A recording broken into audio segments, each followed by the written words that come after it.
We are not talking 100,000s. We are talking about millions of pesos. Yung paggagawa ng mga daan na buo at binubungkal, ang pagpapagawa niyan, hindi yan 100,000s, milyon mga kapatid. There is no pork barrel sa mga senators, mga kababayan ko. Pinadadaan na lang nila ito sa baba. Ito pa. Oh, for example, mga kababayan ko, si Congressman, may project.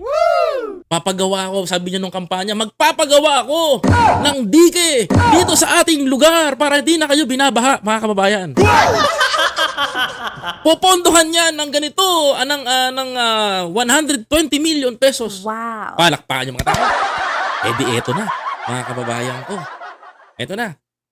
Babagsak ngayon, mga kababayan ko, yung project sa DPWH.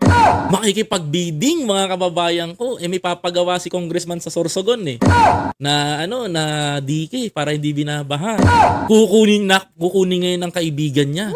O yung bata niya na kontraktor, mga kababayan ko, para siya na ang gagawa ng dike. Ngayon, mga kababayan ko, pagdating ng kampanya, naipon yung pera, donation ang lalabas. O, di ba mga kababayan ko, ang gagaling ng mga to? Ganong kalupit kumuha ng pork barrel. Di ba mga kababayan ko? O, ganong kalupit. Tapos malalaman natin dito na si tatay pala ang may-ari ng construction firm. Kapatid pala yung may-ari ng construction firm. Si kumpare pala yung nakakuha ng construction firm sa DPWH. Wow. Si kumare pala yung nagbibiding dun sa baba. May siyam na kumpanya. Pag naibigay sa kanila, may percentage si congressman.